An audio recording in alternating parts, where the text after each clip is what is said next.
Hey y'all, it's Julie with Longhorn Kennels. I am so excited to tell you about this puppy. I think he's my pick of the litter. Don't tell anybody because I try not to pick favorites, but oh my gosh. Anyways, you can find this puppy and all of our others on our website at longhornkennels.com. You can also find us on all the socials, TikTok, YouTube, Facebook, Instagram, X. And here is Benedict. Y'all, he makes my heart pitter patter. This litter is a 75, well, it's an F1B. So if you pull DNA, you would get about 75% toy poodle and about 25% Aussie. Parents are very small. We're staying small. This is going to be a dog that is very portable. A dog that you can fly with. This is going to be a dog that you can take to all the games. You can take on vacation with you. This is a dog that isn't going to be able to stand up and eat off your countertop.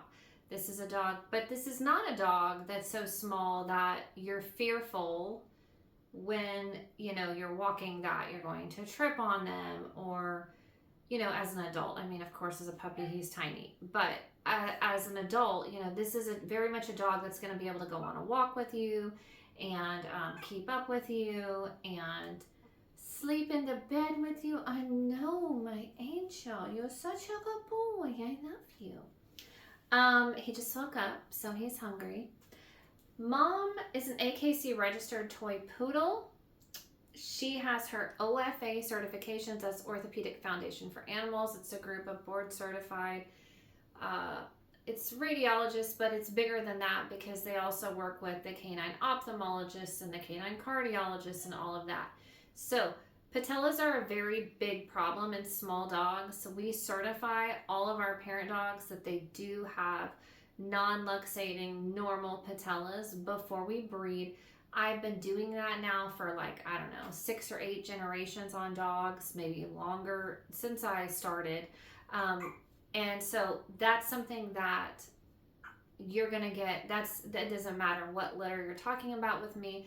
It's quality, it's consistency. But when people make doodles, there's no recommended health testing because it's a mixed breed, right? And so people kind of get away with whatever they want to get away with because the buyers don't know to ask. I know. I'm so sorry. I'm so sorry. She's not here yet. I'm going to hurry. He's like, where is my milkmaid? Where is she? And so people are getting away with it because the buyers don't know to ask, and the breeders say, well, my breeding dog is healthy. Well, what does that mean? I mean, sure, you can look at a person who looks like I don't know, a Hollywood star, and maybe they look healthy, but the truth behind them is not at all. And that's exactly how it is in dogs. So we do all of that testing. We certify. We also certify their hearts. I think that that's really valued, even though, again, not recommended. Even for toy poodles, it's not. And we also certify eyes. So all of our parent dogs go to the canine ophthalmologist and get their eyes checked and looked at and make sure that we're good to go. Dad is a toy/mini Aussie Doodle. Also from AKC parents. He also has his OFAs on his patellas, his heart, and his eyes, plus his genetic panel. Here's what you need to know about Aussies. Aussies have a lot of eye problems. They just do. It's been that way since the beginning of the breed. Since I've been in the breed many, many, many years. The cool part about it, though, is that 2 things. 1, we have the ophthalmologist that we can utilize, and we do so. But number 2, we also, now that we're doing doodles and have done for many years, I get to bring in healthier eyes from this other gene pool. And so that's, to me, the funnest part about the doodles is all the generations and the fact that I have a much larger gene pool to work with. So I can correct problems. And, poodles have their own things, but I get to take the best of both worlds. I know. There are some breeders who take the worst of both worlds, and that is not what I'm doing. But I take the best of both worlds and piece those together in a way that benefits the dog for the long term because I do want a really healthy dog. But ultimately that benefits, you know, the puppy parents and gives them, you know, less vet bills and more quality time with the dog, you know, many more years, things like that. So that really is the goal. 8 to 14 pounds is what I'm looking at on him on the whole litter. As they continue to grow, we'll get a little bit better size trajectory on each because they are still nursing fully. They're all just kind of fat cows right now. That's what they do. They're just roly-poly little puppies. But once we wean, we're really gonna start to see, you know, a little bit more discrepancy in size and different trajectories. I can already kind of tell, but I want to reserve a little bit more judgment.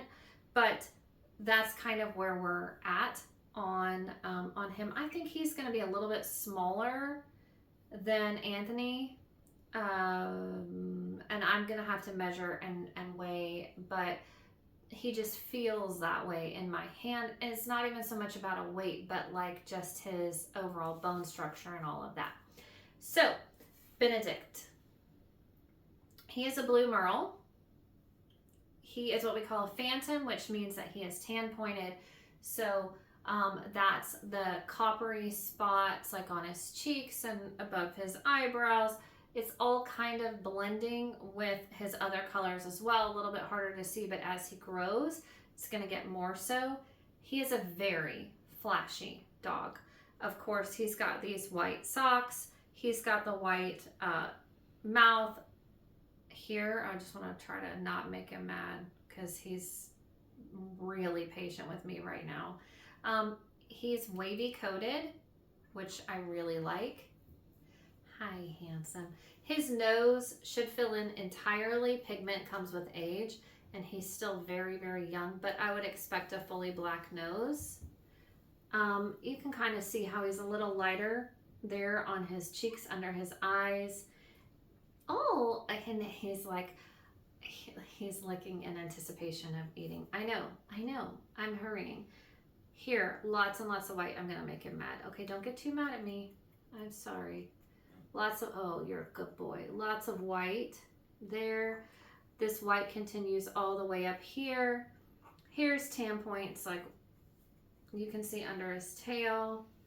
Little, of course, white tip here. This is really interesting. White, then gray, then black. It's like a candy corn. I don't eat those. Sorry, they're so gross to me, but I know a lot of people like them, but that's what it made me think of. He is gorge, y'all. Okay, look, little black tip there. And then on this ear, it's the opposite. It's a gray tip. This dog is one to watch.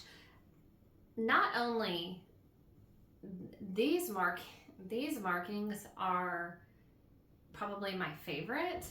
I love a dog that has white marking, and I don't know, I love the dogs that have no white also. If I had to go with a lot of white like this, or even a little bit more, I would go a little bit more, but I don't like a dog that's a whole lot of white either. I don't know what's wrong with me. I'm very picky. But name a woman that isn't, in all fairness. No. So I think he is a real combination of not only really nice looks, but I'm also really happy with his personality. This is a very chill dog, very laid back, easy to get along with. I also really like his size. Yes, I do. Oh, you're such a good boy. Hi, Benedict.